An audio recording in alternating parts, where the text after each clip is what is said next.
Rob and I's schedule has been crazy lately.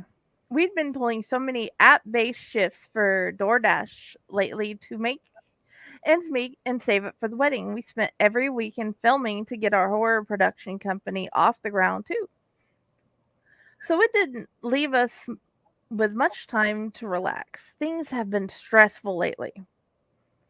A few nights ago, we got a late night ping to deliver some burgers to a weird road called Endicott that was known for a lot of various hauntings. It was a win win situation for us, or so we initially thought. I turned on the radio on low for some background noise while we picked up the food and headed to the location. Rob and I looked over. Rob and I. Sorry. Rob looked over at me with a grin and spoke as we turned on Endicott. You know, as many times as I've been down this way, it still creeps me out. I mean, there's the butcher's house, the witch's steps, the hitchhikers, the ghost car that chases people, and I would swear that trees seem so much closer to the road at night. I just smiled and agreed with him. I know what you mean. It's kind of crazy that so many things happen on one brief stretch of road. There's got to be some seriously bad juju around here for so many things to have happened. Rob, of course, quickly agreed with me. Oh, for sure. I think this address is the caretaker's house at that little cemetery on the road. It's the only graveyard nearby that I can think of where you're allowed to drive through at night. They have this super weird section called Babyland where the children are buried. There's this one grave where there's an actual crib railing that surrounds it. It's creepy as fuck. Well, that's not creepy or anything, I responded with a quick, nervous chuckle. He grinned and patted my knee as we headed down the road. I cranked up the local station and started jamming out to some Bon Jovi. The closer we got to the cemetery, the more the radio crackled, which which made little sense considering we're right in the middle of the station broadcast range. So I figured there was some interference. I checked other stations, but they seemed to be fine. I switched back to the original station since it was the only station I cared for, and put up with the static for a little while longer. We're about a mile from the cemetery when the strangest thing happened. The music just stopped, and there was dead air on the radio. The static crackled and soon gave way to a voice talking. And as the darkness descends upon the lands, there shall come the time of blood.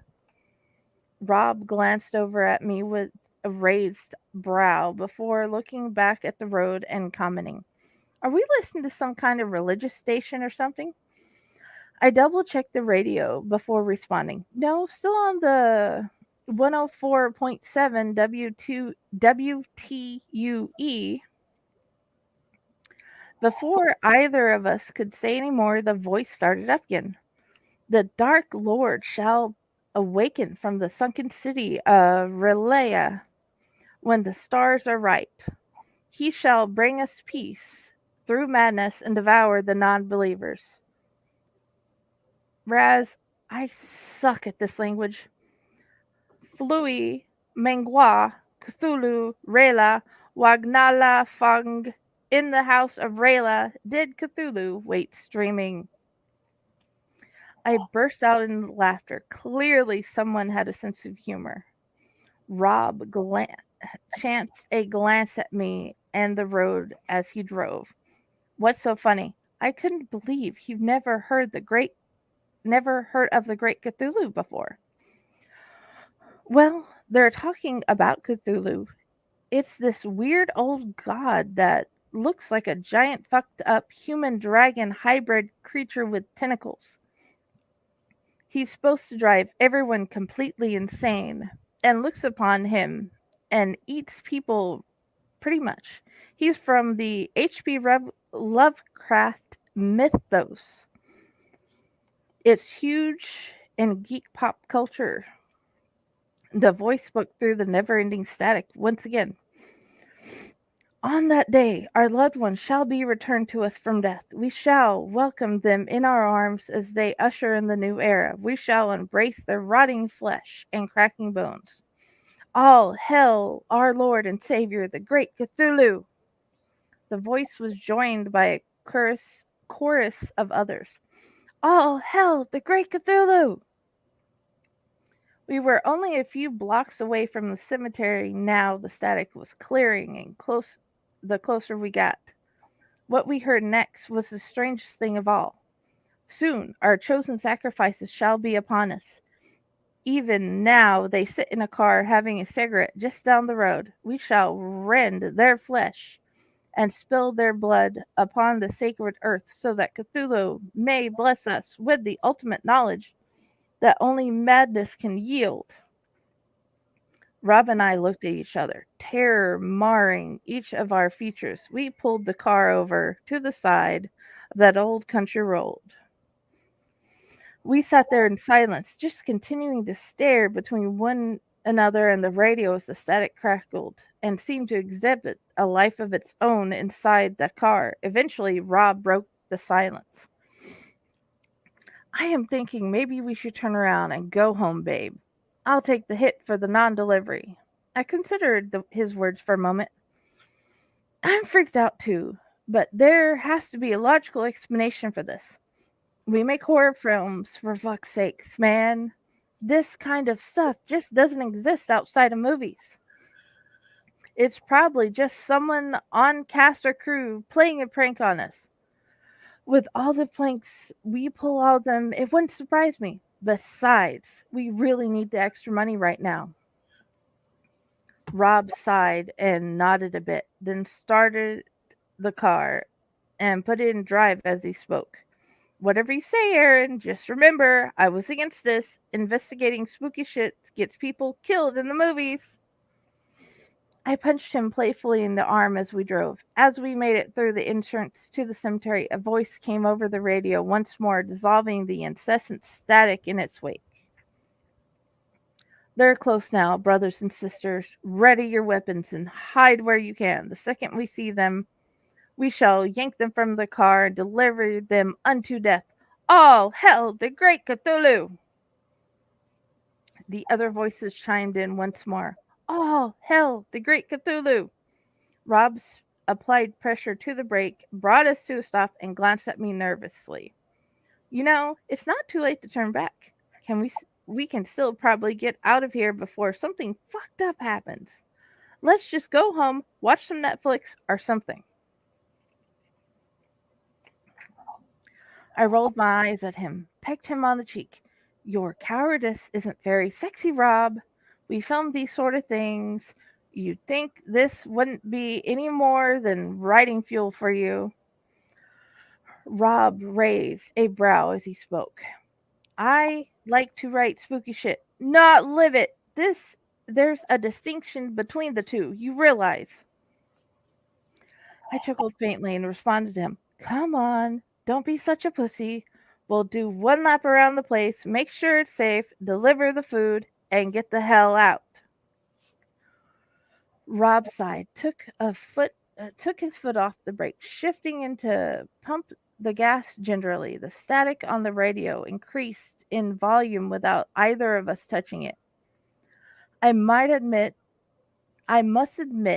my heart racing a little at this point. It was like we're going our very own it's like we were getting our very own omniscient soundtrack. We'd made it about a quarter of the way through the graveyard and nothing had happened. The voice hadn't even turned yet. I was just about to point out how hilarious I was suddenly finding the situation to be when something small hit the windshield of our car. It took a few more times for us to realize that someone was throwing pebbles at us. Rob stopped the car again. We looked around through the windows to see if we could spot anyone. There was no one there, with nowhere to go but forward. We started moving it. Now we were just past the halfway mark, and still we'd seen no one. A few more pebbles had hit the windshield by now. But that was about it. Maybe we're just slinging gravel up from the path as we were driving.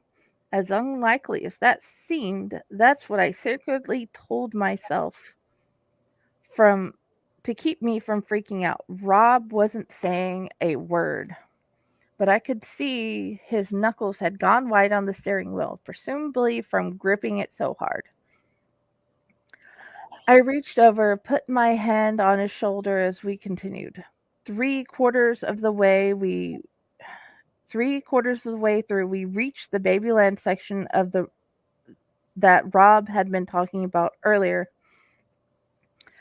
It was just as unsettling as he described it. Everywhere you look, there were cradled statues of once adorable little cherubs and giant statues of angels weeping. I pointed out the statue Rob had once again came to a halt. Whatever you do, don't blink.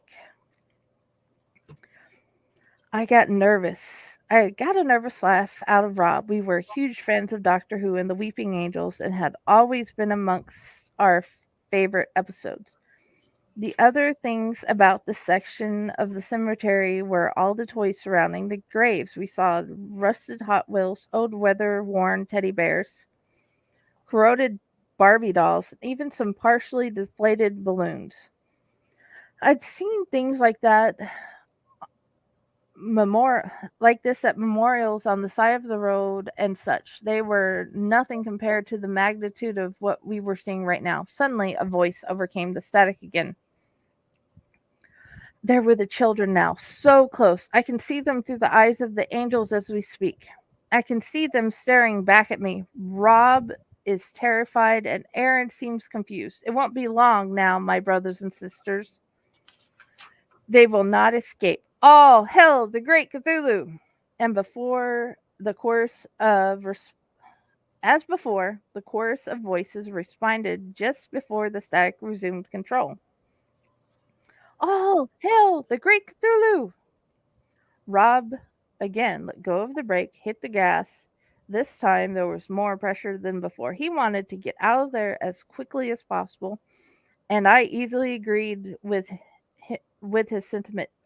Fuck the delivery at this point. We drove about as fast as you could on a narrow gravel path through a cemetery with an unnecessary amount of twists and turns.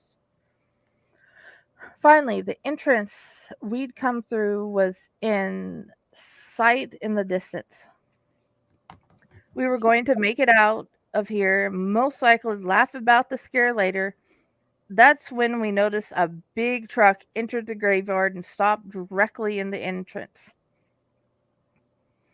They just sat there as if blocking our way. Headlights came to life from behind us suddenly and almost blindingly, Rob via the reflection from the rearview mirror. They were closing in fast. The voice screeched over the radio in a single word, bursting through the static like Chuck Norris's fist through the chest cavity of his opponent. No! Before long, flowing onyx hooded cloaks began springing from behind gravestones and statues and started running directly at our car. Rob gritted his teeth together, leaned forward, and kept right on driving. He seemed determined to make it out of there. The sounds of metal scraping metal echoed through the night as the cloaked figures jammed their twisted blades. Pardon me, their twisted blades against our car as we passed. By now, my heart was beating so hard that I thought I'd have a heart attack for sure. There had to be at least 30 people trying to surround us, and Rob wasn't showing any signs of stopping. We're driving over graves and weaving through headstones, so he didn't have to sacrifice any speed around the pointless dips and turns. We were getting closer and closer to the truck, blocking the entrance now. I was terrified that we were going to drive right into it. Out of the blue, Rob shrieked, "Hold on!" I made sure my seat belt was secured, gripped the oh shit handle like my life depended on, and squeezed my eyes shut. Whatever he planned to do, I sure as hell didn't want to see it. I could feel the car speeding up, and then I felt that somewhat weightless sensation in my gut as I'm pretty sure all four of our tires left the ground. We came down hard. Our tire squealed as he jerked the wheel so hard that to the left that my head smacked against the window. I opened my eyes slowly and shook off the daze and noticed we were on the road in front of the cemetery now, hauling ass. I turned around in my seat to look behind us. The huge ass truck and three cars were giving chase. I reached over to squeeze Bob's shoulder as the voice again filtered through the static. Don't let them get away, brothers and sisters. Follow them to their home if you must. Our ritual depends on it. As a series of horn blasts truncated the voice before the stag forced its way back into control, tears streamed down my face as I cried to Rob, "We can't go home, Rob. They'll kill us. We need to get somewhere safe." The truck was in the lead of those behind us and sped up to the point its front fender slammed against our bumper as our car jerked. Rob pushed the pedal down till it bottomed out. We were zipping down a back road faster than I'd ever been in a car before. I'd seen a lot of car chases on TVs and the movies. Hell, we'd even filmed a few, but none of us prepared me for the living one. The tension in the car was so thick you could have cut it with a knife. Rob took a last minute turn so hard we damn near slid off the road into a tree. I looked around and realized we were back on Endicott again. Great, just what I needed at this point. The truck had been going too fast to make the turn, but the three cars had been behind it were still in hot pursuit. We flew past the witch's steps, cracked and stained with the blood of legends. I could vaguely see the estranged hitchhiker as his thumb up on the side of the road and didn't even seem phased as we powered on. Rob took another turn without warning, and we destroyed a mailbox through the power slide to get back to the pavement. Two of the cars didn't make it, but the third remained right on our tail. The voice cut through the static again violently. Pull back and rejoice, brothers and sisters. We have their license plate number and can easily track them down from that. We shall have them, mark my words. Their end is nigh. The static died altogether. Normal radio station removed its broadcast. It's the end of the world as we know it by REM. Rob slowed his pace to just 5 miles over the speed limit, and we kept driving in silence. We got about halfway home before he pulled over in a well-lit Walmart parking lot. There was a decent amount of people around for about 1 in the morning, which made me feel a little more comfortable. Rob looked over at me. His face had completely gone pale by now. He whispered as if still trying to find his voice. I don't know what to do, Aaron. We can't go home. He was right, and I knew it. I unbuckled my seatbelt and moved to bring him in a warm embrace as we swapped together. We stayed right there in the parking lot until the sun came up, too afraid to do or go anywhere else. Luckily, we didn't have classes today, so we called off work to figure out what to do. We killed some time in Walmart till we could start making some phone calls. We conned Scott into meeting us at the house where there was no way we were going there alone. It was a pretty lively neighborhood during the day, being close to the student housing for UD. When we arrived, we noticed a strange symbol burnt into our front lawn. I immediately recognized as the fabled symbol of the cult of Cthulhu.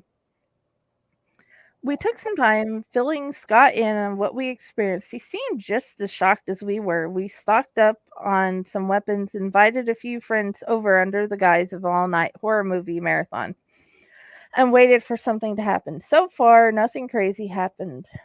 Occasionally, I still hear the static over the radio on WTUE in weird places, but no more voices.